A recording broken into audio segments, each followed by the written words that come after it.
Telah berkata Imamul Allamah Syekh Abdul Qasim Al-Qushairi, semoga Allah Ta'ala merahmatinya dan kita mendapat manfaat serta barakah ilmunya. Dari Yahya bin Ya'la, dari Abu Khubab, dari Atha diceritakan bahawa ia bertamu pada Aisyah radhiyallahu ta'ala anha bersama Ubaid bin Umair lalu mengatakan, berilah kami khabar tentang sesuatu yang paling mengagumkan daripada perbuatan Rasulullah sallallahu alaihi wasallam yang pernah engkau lihat. Aisyah radhiyallahu ta'ala anha menangis lantas berkata, keadaan Rasul yang mana yang tidak mengagumkan. Di waktu malam beliau datang kepadaku, beliau masuk ke tempat tidur bersamaku, sehingga kulitku bersentuh dengan kulitnya. Beliau mengatakan, wahai putri Abu Bakrin, tinggalkan diriku, aku sedang beribadat kepada Tuhanku. Saya ingin lebih dekat denganmu, kataku. Maka Nabi SAW ada pembetulan. Maka Rasulullah SAW lantas meminta izin untuk mengambil bekas air, lalu ia berwuduk dan menuangkan air. Begitu banyak tak ada. Dan menuangkan air. Setelah itu Rasulullah SAW berdiri dan mengerjakan solat. Baginda menangis sehingga air matanya bercucuran sampai ke dadanya. Baginda rokok, sujud dan mengangkat kepala seraya masih menangis. Baginda selalu seperti itu sampai Bilal bin Rabah datang. Kemudian menyerukan agar azan untuk solat. Aku bertanya kepada Rasulullah SAW, ya Rasulullah, apa yang membuatmu menangis padahal Allah Ta'ala telah mengampuni segala dosamu, baik yang telah lalu maupun yang akan datang? Tanya Aisyah radhiyallahu ta'ala anha. Baginda menjawab, apakah saya tidak boleh menjadi hamba yang bersyukur? Kenapa saya tidak berbuat sedangkan Allah menurunkan kepadaku ayat? Ayatnya adalah surah Ali Imran, bukan surah Al-Baqarah. Kebetulan. Inna fi khalqis samawati wal ardi wa ikhtilafil laili wan nahar la ayatin li ulil albab الذين يذكرون الله قياما وقعودا وعلى جنوبهم ويتفكرون في خلق السماوات والأرض ربنا ما خلقت هذا باطلا سبحانك فقنا عذاب النار. Bukan surah Al-Baqarah ayat 164. Tapi surah Ali Imran ayat 190 sehingga ayat 191. Atas pandangan ini dapat ditarik pengertian bahawa Allah Ta'ala selalu bersyukur. Artinya Allah Ta'ala membalas hamba-hambanya yang bersyukur. Pembalasan itu dinamakan syukur sebagaimana firman Allah Ta'ala, وَجَزَاءُ سَيِّئَةٍ سَيِّئَةٌ مِثْلُهَا. Pembalasan yang berbuat jahat adalah kejahatan yang setimpal. Menurut satu pendapat, bersyukurnya Allah berarti Allah memberikan pahala atas perbuatan pelakunya, sebagaimana ungkapan bahawa haiwan yang bersyukur adalah haiwan yang gemuk kerana selalu diberi makanan. Hal ini dapat dikatakan bahawa hakikat syukur adalah memuji orang yang memberikan kebaikan dengan mengingati kebaikan. Syukurnya hamba kepada Allah adalah memuji kepada Allah dengan mengingat kebaikannya. Sedangkan syukur Allah pada hambanya berarti Allah memuji pada hambanya dengan mengingatkan kebaikannya, yakni memberikan balasan pada kebaikannya. Perbuatan baik hamba adalah taat pada Allah. Sedangkan perbuatan baik Allah adalah memberikan kenikmatan dengan memberikan pertolongan sebagai tanda syukur. Hakikat syukur bagi hamba ialah ucapan lisan dan pengakuan hati terhadap kenikmatan yang telah diberikan oleh Tuhan. Syukur terbahagi menjadi 3. Pertama, syukur dengan lidah, yakni mengakui kenikmatan yang telah diberikan oleh Allah Ta'ala dengan sikap merendahkan diri. Yang kedua, syukur dengan badan, yakni bersifat selalu sepakat dan melayani mengabdi kepada Allah Subhanahu wa Ta'ala. Yang ketiga, syukur dengan hati, yakni mengasingkan diri di hadapan Allah Ta'ala dengan konsisten menjaga keagungannya. Syukur dengan lidah adalah syukurnya orang yang berilmu. Ini dapat direalisasikan dengan bentuk ucapan. Syukur dengan badan adalah syukurnya orang yang beribadat. Ini dapat direalisasikan dengan bentuk perbuatan. Syukur dengan hati adalah syukurnya orang yang ahli makrifat. Ini dapat direalisasikan dengan semua hal ehwal secara konsisten. Menurut Abu Bakar Al-Warraq, yang dimaksudkan mensyukuri nikmat adalah memerhatikan pemberian dan menjaga kehormatan. Menurut Hamdun Al-Qassar, yang dimaksudkan mensyukuri nikmat adalah memerhatikan dirinya meskipun tidak diundang. Menurut Junaid, yang dimaksudkan syukur adalah sebab kerana dia mencari dirinya yang telah beroleh kelebihan. Dia selalu menghadap Allah Ta'ala kerana memperolehi bahagian dirinya. Menurut Abu Uthman, yang dimaksudkan syukur adalah mengetahui kelemahan syukur itu sendiri. Muslimin dan muslimat dan penonton yang dirahmati Allah sekalian. Ada beberapa orang tabi'in datang menemui Aisyah radhiyallahu ta'ala anha. Lalu berkata, ceritakan kepada kami hal yang paling mengagumkan yang bonda melihat daripada Nabi SAW. Lalu kata Aisyah radhiyallahu ta'ala anha, semua perbuatan Rasulullah mengagumkan. Semua perbuatan Rasulullah, bahkan perkataan baginda sallallahu alaihi wasallam adalah mengagumkan. Adalah memberi manfaat. Adalah memberi faedah. Kerana perbuatan Rasulullah, perkataannya bukanlah sia-sia. Dan baginda sallallahu alaihi wasallam tidak pernah melakukan perkara sia-sia dalam hidup baginda. Lalu Aisyah menceritakan apa yang dilihat yang lebih ajaib. Dia kata satu malam, ketika mana tiba giliran aku, maka Rasulullah SAW bersama dengan Aisyah. Berbaring bersama dengan Aisyah. Sehingga bertemu kulitnya dengan kulit Aisyah. Lalu baginda berkata, wahai Aisyah, aku ingin beribadat kepada Tuhan. Aku ingin beribadat kepada Tuhan. Rasulullah memaklumkan pada Aisyah. Lalu kata Aisyah, ya Rasulullah, aku suka apa yang kau suka. Sebab kamu nak dekat dengan Allah, maka aku pun suka. Supaya setiap pasangan hendaklah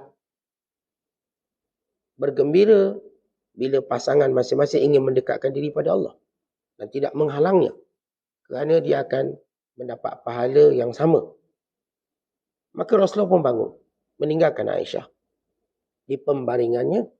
Dan Nabi mengambil bekas wuduk. Nabi berwuduk. Kemudian Nabi berdiri solat pada malam itu. Sehinggalah bengkak kaki Nabi SAW. Dan Nabi menangis. Dan Aisyah radhiyallahu ta'ala anha bertanya, kenapa Rasulullah melakukannya sedangkan Nabi mendapat kemuliaan diampunkan dosa yang akan datang atau yang dah lalu. Lalu kata baginda sallallahu alaihi wasallam, afala akunu abdan syakura. Apakah aku tidak boleh menjadi hamba yang bersyukur? Kemudian datang Bilal mengejut Rasulullah, meminta izin untuk azan. Bila beranang Bilal, bila dia nak azan ataupun nak iqamah, dia akan tanya Nabi SAW. Apakah boleh azan, apakah boleh iqamah. Maka Rasulullah SAW menyuruh Bilal azan. Kemudian bila ingin iqamah, dalam keadaan hukum fiqh, muazzin dia tak boleh iqamah melainkan dengan izin imam. Sebab imam kena bersedia. Kalau imam belum sedia, maka muazzin tak boleh iqamah. Dia tak macam kita iqamah, kemudian baru cari imam. Tidak begitu. Cari imam dulu, kemudian minta isyarat imam apakah boleh iqamah atau tidak. Kalau imam kata tak boleh, maka jangan ikut iqamah. Ini kesempurnaan solat berjemaah. Lalu waktu bila datang meminta izin untuk iqamah, lalu kata Rasulullah, di malam ini Allah turunkan kepadaku ayat. Maka rugilah orang-orang yang tidak tadabbur ayat ini. Iaitu ayat surah Ali Imran 190-191. Inna fi khalqis samawati wal ardh wa ikhtilafil laili wan nahar la ayatin liulil albab. Sesungguhnya ada kejadian langit dan bumi, pertukaran malam dan siang menjadi tanda-tanda kebesaran Allah bagi kaum yang punya hati. Artinya, bila seorang hamba yang punya akal, dia disebut sebagai ulul albab, akal di hati, berfikir dengan mendalam. Bila dia melihat kejadian langit dan bumi, pertukaran malam dan siang, dan segala kenikmatan yang terbentang, menjadikan dirinya ingin bersyukur pada Allah. Kan ini satu nikmat yang besar. Kejadian langit dan bumi yang teratur sistemnya sehingga kita duduk dengan tenang. Pertukaran malam dan siang yang menentukan waktu, masa untuk rehat dan bekerja. Maka ini tanda kebesaran Allah untuk kita bersyukur pada Allah. Lalu kata baginda SAW, rugilah orang yang membaca ayat ini. Liman qara'a hadhil ayah walam yatafakkar. Dan dia tidak berfikir. Maksudnya, ayat yang dibacakan ini, bila kita nak menjadi hamba yang bersyukur, maka lihatlah segala ayat-ayat Allah. Yang ini tanda-tanda kebesaran Allah. Semua Allah lakukan ini, ciptakan ini percuma untuk manusia. Allah beri percuma pada manusia. Untuk mereka menikmati hidup ini. Malamnya, siangnya. Untuk melihat segala nikmat-nikmat yang pelbagai itu. Oleh kerana itu, Allah SWT yang sifatnya sentiasa bersyukur pada hamba-Nya. Baik, kita nak bezakan antara Allah yang bersyukur dengan manusia bersyukur. Sebab Allah sebut dalam Quran, Innallaha syakirun alim. Allah itu maha syukurnya lagi maha mengetahui. Apa maksud syukur Allah? Syukur Allah memberi maksud bahawa Allah membalas hamba-Nya atas kebaikan yang dibuat lebih banyak. Ini dimaksudkan Innallaha syakirun alim. Allah maha syukurnya. Kita dah sebut semalam, di antara nama Allah ialah Syakirun dan Syakur. Wa kana Allahu syakuran halima. Allah itu Syakir dan Syakur. Ini dua nama Allah. Apa dia? Tuhan yang maha syukur. Syukur Allah Ta'ala pada hamba-Nya memberi maksud bahawa bila hamba-Nya melakukan amal soleh, walau sekecil mana, mereka Allah beri pahala yang besar. Hamba-Nya walau buat satu amalan yang tidak sempurna, maka Allah sempurnakan dengan ganjarannya. Hamba-Nya walau belum buat amalan cuma dengan niatnya, Allah beri pahalanya. Maka itu Allah yang maha syukur. Itu gandaan pahalanya. Sebagaimana makna syukur pada Allah? Atau syukur Allah pada hamba-Nya? Allah tidak balas kejahatan melainkan sepertinya sahaja. Wa jaza'u sayyi'atan wa jaza'u sayyi'atin sayyi'atun mithluha. Kalau seorang manusia buat jahat, Allah takkan gandakan kejahatan. Maka itu syukur Allah. Maksudnya, kalau orang tu buat jahat satu, dosanya satu. Dia tak jadi dua. Tapi kalau seorang tu buat baik satu, Allah beri dia 10 hingga 700 hingga lebih banyak. Maka manusia yang kadang buat perkara yang tak baik, Allah cuma balas berdasarkan kejahatan. Dan manusia bila melakukan perkara yang baik, Allah beri lebih banyak daripada apa yang dibuat. Maka ini Allah Asy-Syakur. Dan Allah Syakirun. Menurut satu pendapat, syukur Allah bererti memberi pahala atas perbuatan pelakunya dengan banyak. Sebagaimana haiwan disebut bahaim syakur. Di orang Arab disebut binatang yang syakur. Binatang yang gemuk dia makan banyak. Binatang yang bersyukur. Perkataan syakur memberi maksud banyak atau gemuk. Allah syakur memberi maksud Allah beri pahala yang banyak. Maka ini dia sebut bahasa Arab. Itu maksud Allah bersyukur kepada hamba-Nya. Bila hamba bersyukur pada Allah pula, memberi maksud hamba memuji Allah Ta'ala. Dan mengingati segala kebaikannya dan mentaatinya. Tunduk, akur, patuh kepada Allah Ta'ala. Kerana syukur itu kata ulama, yang tazimu ala salah satu ahwal. Syukur dia ada 3 perkara utama. Yang pertama dia panggil ilmu. Yang kedua dia panggil hal. Yang ketiga dia panggil amal. Sebagaimana kata Imam Al-Ghazali dalam Ihya. Ilmu yang dia mengetahui nikmat ini semua datang dari Allah. Hal artinya bergembira dengan nikmat yang datang dan merasa malu dan tunduk.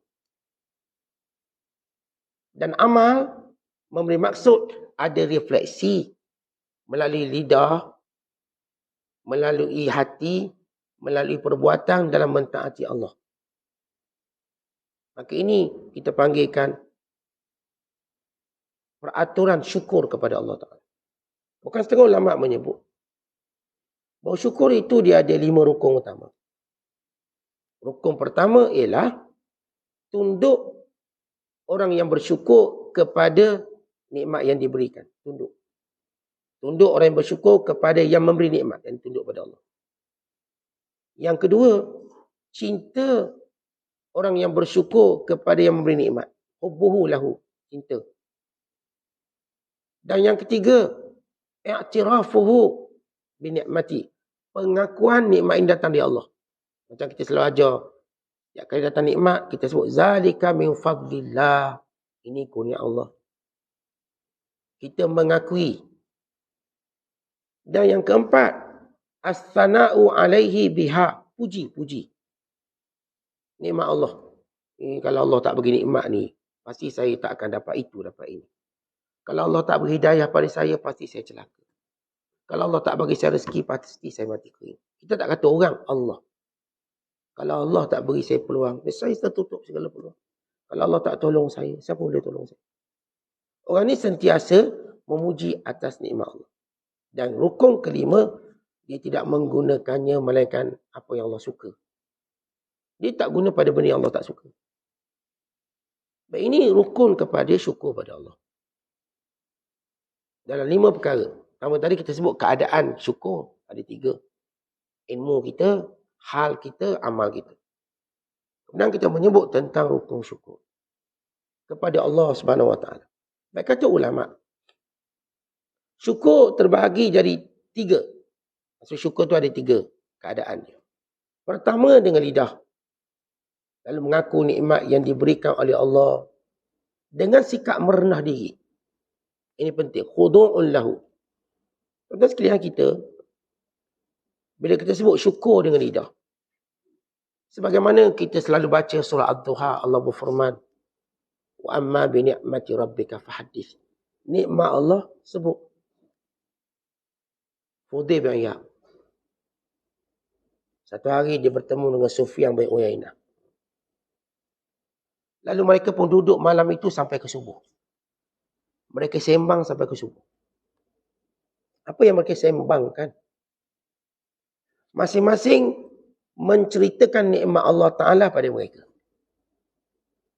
Fudail cerita nikmat Allah beri pada dia. Sufyan bin Uyainah cerita. Lalu masing-masing sebut nikmat sampailah subuh hari. Kerana kita tahu martabat paling tinggi ialah hamba yang bersyukur. Ia lebih tinggi daripada hamba yang redha. Dia punya nilai dia, hamba yang bersyukur. Dan di antara cara syukur ialah, kita dah sebut semalam, kita kena sentiasa bilang nikmat. Contoh kalau kita duduk seorang-seorang, cuba bilang nikmat. Dan kalau kita duduk dengan sahabat-sahabat yang baik kita, cuba bilang nikmat. Allah, kita alhamdulillah lah, Allah beri hidayah sampai kita terarah ke arah kebaikan. Tidak sesat kita. Allah beri kita harta, kita dapat guna pada benda yang taat. Tidak teruk kita tanya di akhirat kelak. Allah beri kita kesihatan, kita guna dalam mentaatinya. Allah beri kita benda tu, benda ni. Allah beri kita anak-anak. Kita sebut nikmat itu. Lagi banyak kita sebut nikmat Allah, lagi bersyukur kita. Ini Umar bin Abdul Aziz. Setiap hari dia duduk cek nikmat-nikmat yang Allah beri pada dia. Dia cek. Lepas dia cek satu persatu nikmat, maka dia pun berkata dalam doa, Allahumma inni a'udzubika an ubaddila ni'mataka kufran au akfuruha ba'da ma'rifatiha au ansaha fala usni biha.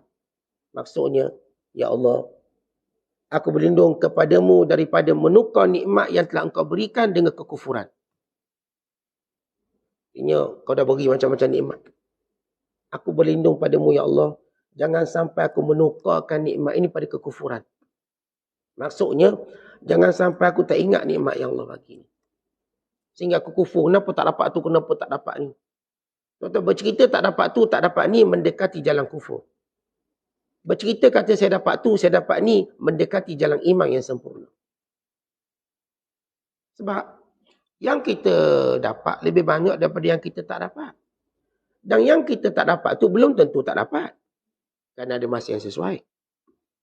Yang Allah akan beri pada kita. Sebab tu kata Umar bin Abdul Aziz, ya Allah, aku berlindung kepadamu daripada menukar nikmat ini semua kepada kufur. Yang tak berterima kasih lagi. Duk fikir benda tak ada. Yang saya katakan antara punca kita tak bahagia. Kita sentiasa bercerita benda kita tak ada. Lalu berceritalah kita depan pasangan kita, apa yang kita tak ada. Berceritalah kita pada kawan-kawan kita, apa yang kita tak ada. Kenapa? Sebab tu kita sentiasa sedih dalam keadaan kita patut gembira. Sebagaimana kita selalu mengadu hal pasangan kita yang tak baik. Kita tak mengadu yang baiknya. Bukan mendapat pasangan itu sendiri satu nikmat, kita tak ambil kira. Mana orang yang tak ada pasangan. Kita alhamdulillah ada pasangan. Itu satu nikmat untuk kita tak kufur. Maka Umar bin Abdul Aziz kata, ya Allah, aku berlindung padamu daripada menukar nikmat ini kepada kekufuran. Yang kedua dia kata, wa akfuruha ba'da ma'rifatiha, dan aku kufur pada nikmat selepas aku tahu itu nikmat. Dengan maksud mempelekehkan nikmat Allah. Sikitnya nikmat. Kenapa sebentar je nikmat? Kenapa? Tak dia dapatkan tu. Jangan memperkecilkan nikmat. Yang tadi kita katakan, duk tengok yang nikmat tak ada.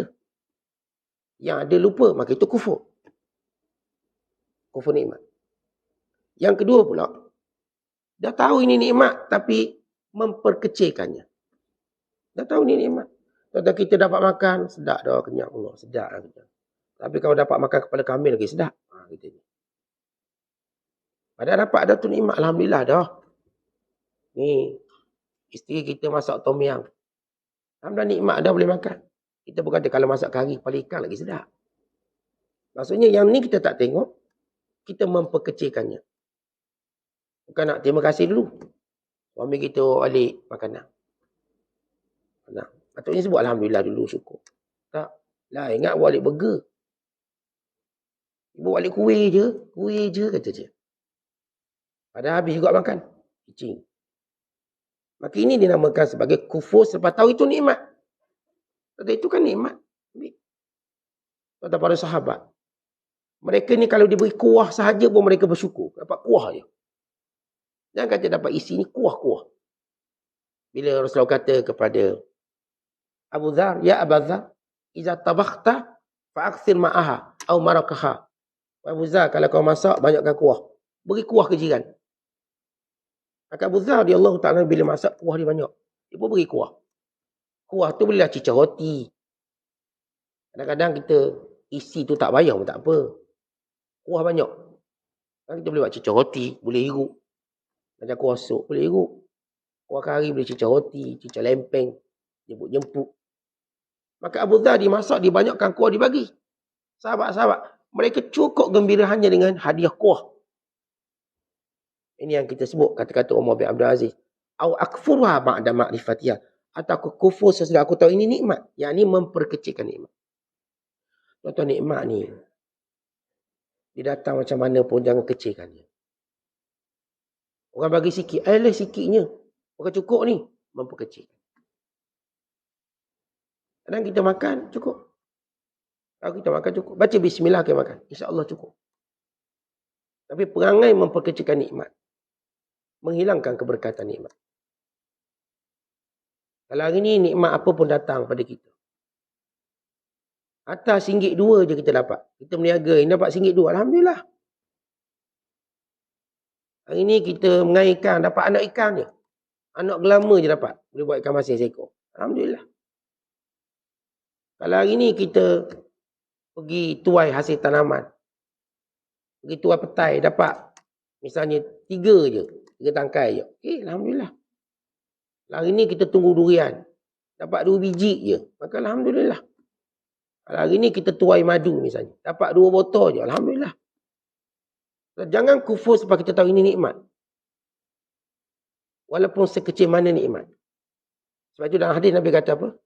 La tahqiranna minal ma'rufi syai'a. Walau firsana syatin. Jangan kamu menghina kebaikan. Walaupun kebaikan itu cuma kaki kambing. Tuan-tuan, benda paling murah sekali masak kaki kambing. Dululah, sekarang mahal kaki kambing. Orang dah jadikan makanan eksklusif kaki kambing. Orang semangkuk RM20. Jadi lu kaki kambing ni, kalau kita sembelih kambing ni, kaki kita tak pandang, buang. Dia setengah orang kampung saya ambil buat rojok katih. Rojok katih tu rojok kaki lah. Dia ambil orang keting tu, buat dia punya air lada, air cuka, jual. Dia panggil rojok katih. Makan kaki. Dan ini katih ni atau kaki ni, benda yang paling lekeh sekali dalam bab makanan. Pun Nabi ajar jangan menghina. Ini kufur. Sehingga Nabi kata, la tahqiranna jaratun li jaratiha. Jangan seorang wanita mempelekehkan pemberian jiran wanitanya. Sebab orang perempuan ni kan dia suka beri ke jiran dia. Ke jiran. Biasa perempuan. Laki beri juga tapi jangan-jarang. Kalau beri pun sebab bini disuruh. Dia nak beri. Perempuan ni masak-masak dia bagi jiran sebelah. Mungkin kerana dia nak suruh. Jiran dia tahu dia pandai masak mungkin. Mungkin nak tahu, nak suruh. Jiran dia pun rasa juga masakan dia, komen sikit. Atau mungkin itu satu pelaburan untuk dapat pulangan lebih banyak. Kita pun tahu dah tahniah dia lah. Tapi kadang-kadang ada jiran ni, dia suka beri kepada jiran, suka buat baik. Dia berilah kuih sikit, berilah benda pemakanan. Tentang kita jangan pelekehkan. Nabi dah ingat. La tahqiranna jaratun bi jaratnya. Jangan seorang wanita mempelekehkan pemberian jiran wanita dia. Sebab saya sebut tadi perempuan dia suka beri sama-sama dia. Maka jangan pelekehkan. Kita kan ada budaya makan sahih. Ataupun potluck ni buat potluck. Kita jenis mewah sikit loaded bila potluck kita. Ambil bakar pula. Kawan kita potluck ikan bilis rebus. Modal dia setakat tu bilis. Tu pun potong 3 bilis tu. Cik je. Modal dia. Jadi bila kita bersama, maka apa yang dibawa, kita tak pelekehkan. Barangkali yang tu habis dulu. Oh, yang ni sedap. Yang nampak macam loaded ni, kurang. Lambat habis. Barangkali. Ada orang tu dia tak erti buat apa. Mungkin dia bawa singgang je. Singgang dia laku. Kalau singgang buat budu sikit. Misalnya. Yang penting dalam makna tidak kufur sebab tahu. Maksudnya, kalau kita tahu itu nikmat sekecil mana pun jangan kufur. Yang ketiga, Umar bin Abdul Aziz doa ni. Au ansaha fala uthni biha. Atau aku lupa itu nikmat. Lalu aku lupa memujinya. Tahu banyak mana nikmat yang kita lupa nikmat. Kata Imam Ghazali, manusia lupa bersyukur kerana 2 perangai. Pertama sebab bodohnya, jahil. Yang kedua sebab lupa, lalai dia. Adapun jahil, dia tak tahu ini semua datang dari Allah. Allah berikan percuma pada dia. Jahil dia. Dia cuma nampak nikmat itu pada makan minum. Dia tak nampak pada batang tubuh dia. Ini orang jahil. Adapun lalai, kadang-kadang kita lupa bersyukur pada Allah, kita lalai. Bahawa itu nikmat. Bila dia hilang, baru kita sedar. Tuan-tuan, nikmat pandangan. Lepas dia kelabur, kita sedar, ya Allah. Selama ni tak pernah terima kasih atas nikmat penglihatan. Nikmat kaki. Yang dulu boleh berlari pantas. Hari ni boleh berjalan slow, baru sedar. Kaki ni nikmat. Baru sedar. Maka ini kerana kita cuai. Jadi, punca kita tak syukur ni, pertama jahil. Yang kedua, lalai. Sebab tu Umar bin Abdul Aziz saya katakan tadi, setiap hari, dia duduk belik nikmat ni. Hari ni saya dapat apa? Pernah tak kita sebelum tidur, atau bangun tidur, atau dalam waktu sela-sela yang kita ada. Lalu kita fikirlah nikmat apa yang, benda yang kita ada. Nikmat apa? Cuba tengok daripada mula, saya katakan kita mula kenal dunia. Kita dilahirkan dalam keluarga yang jaga agama. Sehingga mak kita ajar kita solat. Sehingga kita tak pernah tinggal solat. Pada usia kecil lagi, nikmat. Kita hidup dalam keluarga yang jaga aurat. Mak kita dah kecil lagi suruh pakai seluar panjang. Contohlah. Maka kita bersyukur. Kan dalam hidup kita tak pernah pakai seluar pendek. Contoh. Kita bersyukur keluarga kita jenis suruh ke surau. Kalau kita dah kecil lagi ke surau. Satu nikmat. Kita syukur mak kita dah beritahu kita apa yang haram. Untuk kita jauhi. Kita dari kecil lagi dah tahu apa yang haram. Untuk kita jauhi. Kalau kita bersyukur, kita daripada kecil sudah ada guru yang cakna untuk mengajar kita Quran. Sampai hari ini kita boleh baca Quran. Kita bersyukur pada Allah. Kita dipertemukan dengan orang soleh. Sampai hari ini kita masih dinasihati bila kita lalai. Kita bersyukur pada Allah. Kita jumpa guru-guru yang mursyid. Yang boleh didik kita. Yang boleh menjawab persoalan kita. Tuan-tuan, bilang nikmat itu. Allah suruh kita bilang. Walaupun tak akan terbilang. Bilang. Ini bagi mengikis perasaan apa? Perasaan kufur. Untuk buang perasaan tidak bahagia dan sebagainya. Kita dah sebut semalam. Bila kita kurang bersyukur, maka kita akan kurang bersabar. Bila kita kurang bersabar, maka musibah dalam hidup kita. Lepas tu tuan-tuan tengok, sahabat-sahabat kita di Palestin, ahli Gaza. Mereka hamba yang bersyukur pada Allah. Kuat syukur mereka pada Allah. Ini dipanggil sebagai kelompok syakur. Syakur maknanya, walau dalam musibah mereka bersyukur pada Allah. Dalam musibah. Mereka terus istiqamah. Mereka terus sabar. Mereka terus mendoakan kejayaan para mujahidin. Mereka tak menyalahkan para mujahidin. Maka mereka ingat, inilah di kemuliaan mereka umat Islam. Ketika mana satu dunia lawan mereka. Satu dunia tak pedulikan mereka. Mereka orang yang sabar. Kan dahulu mereka orang yang kuat bersyukur pada Allah Ta'ala. Atau bertahun-tahun duduk di Gaza yang dipenjara. Dan kadang mereka syukur. Tak ada mereka nak pindah tempat lain. Duduk situ. Dan ini orang-orang yang Allah beri kemuliaan. Dan kesabaran. Sehingga ada satu maklumat daripada Palestin sendiri menyebut kesan tekanan pada Gaza yang menyebabkan simpati ramai bukan Islam, menyebabkan ribuan memeluk Islam di Eropah. Kesan. Mereka kata orang ni punya iman lebih kental daripada kereta-kereta kebal. Tidak tergoyah dan kuat kesabaran. Kuat. Ini pasti punya akidah yang hebat. Sebab dia dimusuh oleh satu dunia. Tapi dia masih kekal, kuat. Sabarnya, syukurnya. Syukur mereka. Melawan mereka, jihad mereka. Akhirnya menyebabkan dalam minggu terakhir ini, ataupun dalam perisi yang masuk hampir 20 hari lebih, menyebabkan ribuan orang-orang Eropah memeluk Islam. Kerana melihat isu ini. Kata ini di sebalik ujian Allah. Bila seorang hamba Allah itu sabar menghadapi ujian dan syukur pada Allah. Nanti kita akan bincangkan dalam bagaimana seorang yang bersyukur dalam musibah. Yang dikenali dengan sifat syakur. Kita ada perkataan syukur atau syakir. Dari syakur. Syakir ini dalam nikmat. Syukur atau syakur. Kalau syakir dalam nikmat. Kalau syakur dalam musibah dia tetap bersyukur. Ini yang merupakan doa Nabi SAW. Allahumma Rabbi ja'alni laka syakkara. Ya Allah jadikan aku dalam apa pun keadaan syukur padamu. Rabbi ja'alni laka syakkara. Tuhanku, ikut mana pun keadaanku, jadikan aku bersyukur. Walaupun kena musibah aku nak bersyukur. Ini dipanggil syakkar. Atau syakur. Syakkar. Dia tidak melihat kepada apa yang datang. Tapi dia melihat bagaimana Allah berikan kepadanya keimanan yang kuat. Sebab para ulama kata syukur ni ada dua. Syukur orang awam, syukur orang khusus. Syukur orang awam lihat makan, minum, sihat tubuh badan. Itu syukur orang awam. Syukur orang khusus melihat akidah, iman, amal soleh tak bergerak. Maksud tak terganjak, tak tergoyang. Maka dia syukur sebab. Syukur orang awam macam kita. Tengok makan, minum, tengok sihat tubuh badan. Okey, syukur. Tapi syukur orang khusus. Dia melihat pada iman dia.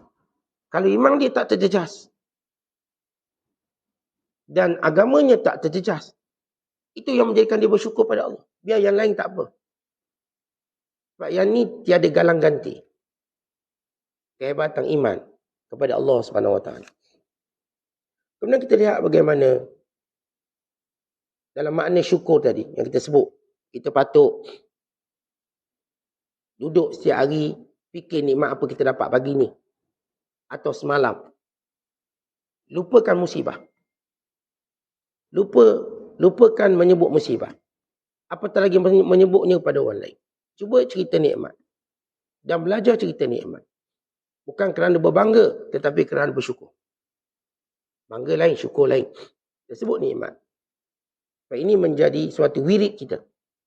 Kerana Allah Ta'ala suka orang yang bersyukur. Jadi wirid kita. Bukan kata ulama, wirid dalam membilang nikmat sehingga bersyukur lebih baik daripada wirid kita menyebut zikir-zikir itu. Tuan-tuan sebut zikir subhanallah, alhamdulillah. Ia baik, bagus. Tapi tuan-tuan wirid dengan nikmat-nikmat sehingga menjadikan kita bersyukur, itu jauh lebih baik.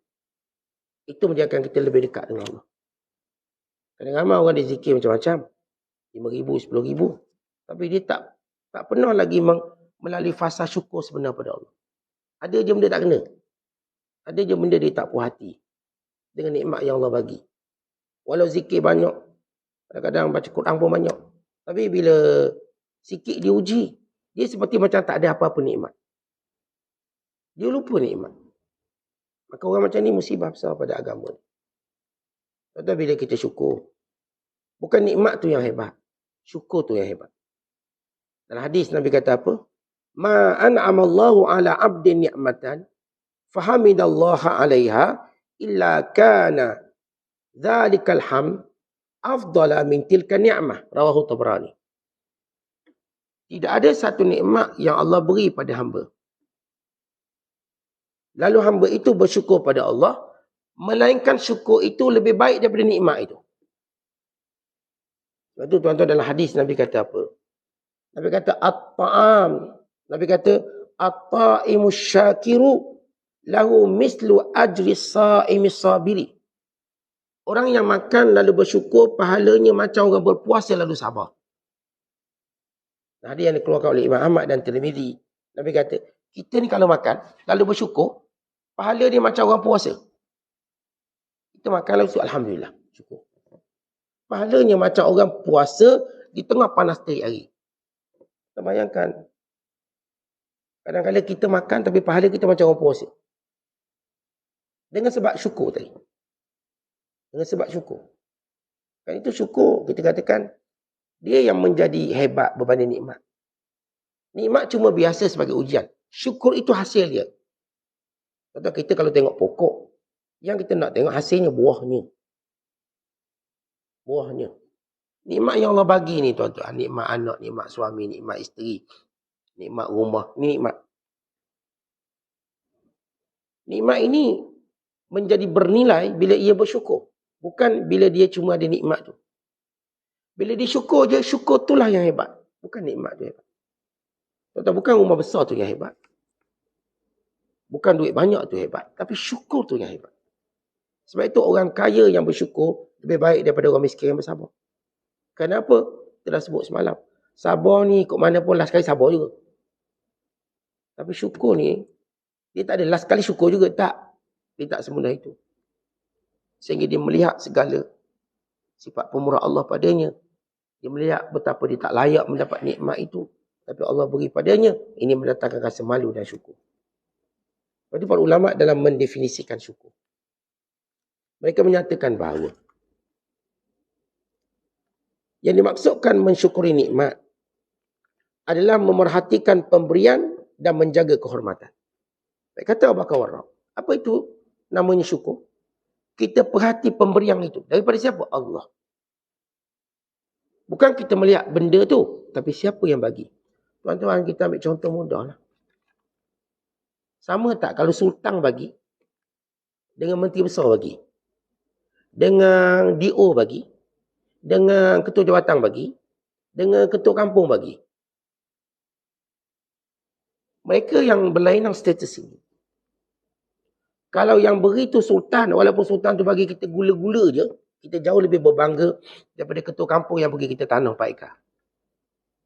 Sebab beri itu sultan. Atas sekali. Atas sekali. Ini kan pula kita sebut Allah yang beri. Sebab itu kata Abu Bakar Warraq, syukur itu memerhatikan siapa yang bagi tu. Allah. Jangan cerita benda apa kita dapat. Siapa bagi? Allah. Kan itu kita akan sentiasa bersyukur. Yang kedua, kata Abu Bakar Warraq, dan menjaga kehormatan. Apa maksud menjaga hormat? Menjaga kehormatan memberi maksud menjaga sempadan syarak. Janganlah buat benda haram dengan nikmat. Tapi bila kita dapat nikmat, nikmat itu jadi bernilai bila kita buat taat. Tapi kalau kita guna nikmat untuk buat maksiat, kita akan ditanya oleh Allah. Dan dia akan menjadi azab. Dia akan jadi satu musibah.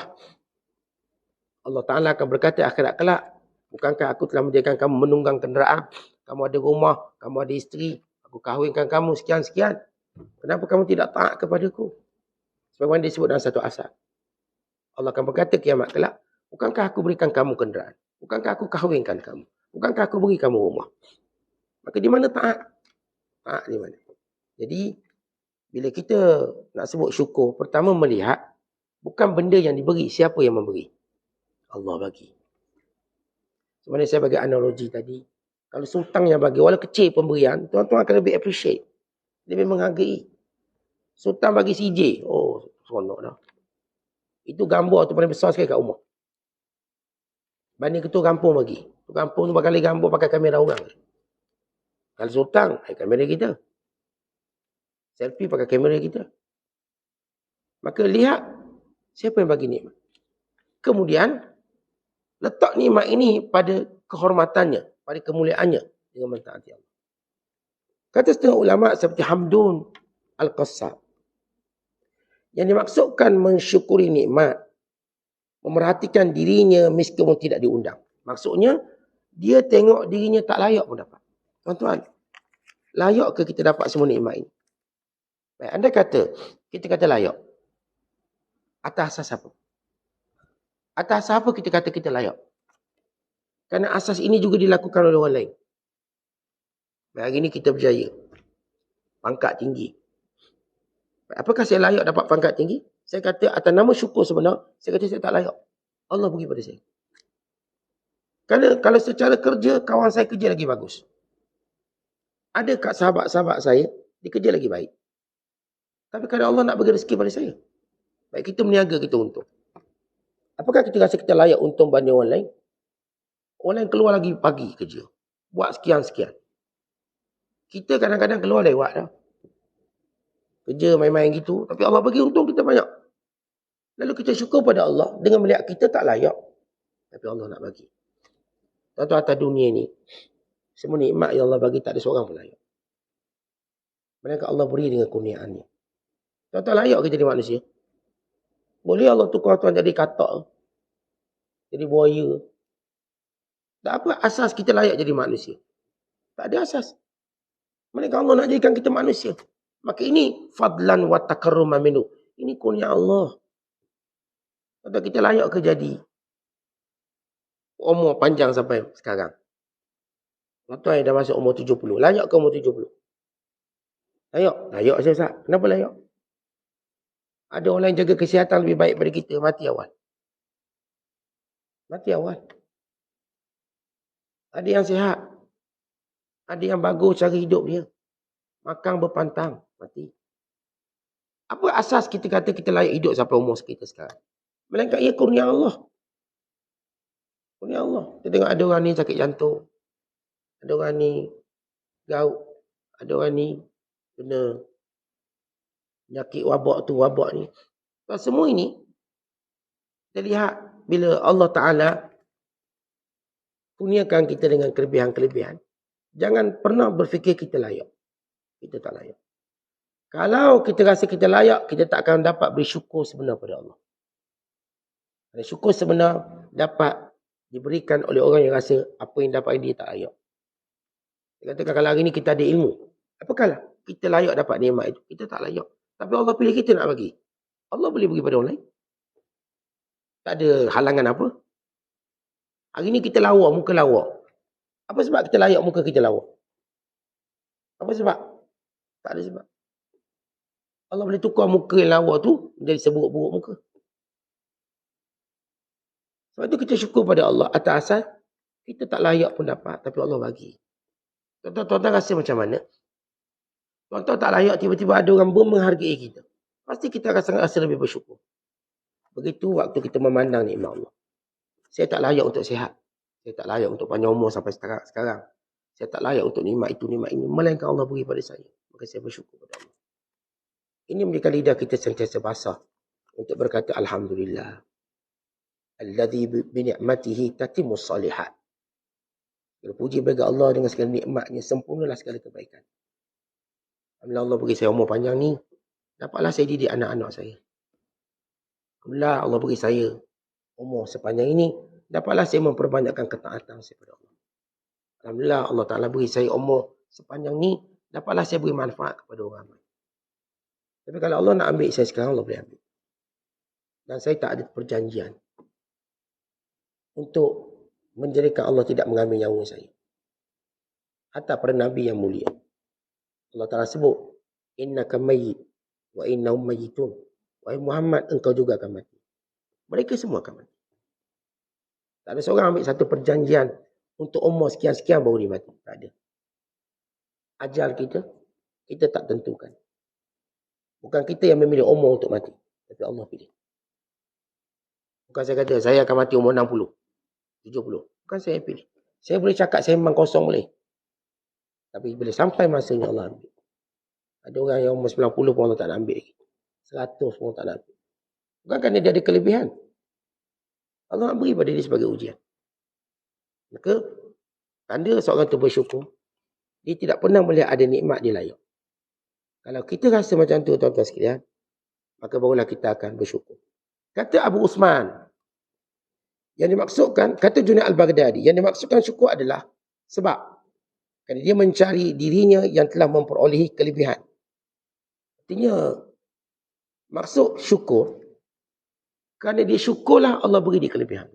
Kalau tidak, dia takkan dapat apa-apa. Sebab Allah sebut dalam Quran, la in syakartum la azidannakum. Kalau kamu bersyukur, maka Allah tambah. Kata Umar bin Abdul Aziz, ikatlah nikmat itu dengan bersyukur. Ini akan bertambah. Dan kita tengok, kenapa awak dapat nikmat ni? Sebab saya syukur. Maka saya dapat. Kalau tak syukur, saya takkan dapat.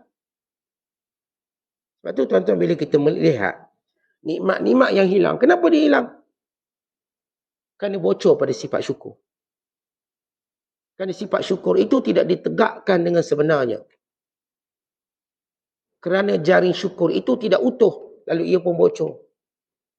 Akhirnya, kita bersedih atas sekecil-kecil musibah. Tak besar musibah tu, kecil je. Tapi dengan musibah itu kita bersedih panjang. Kita mengajuk panjang. Kita perangai panjang.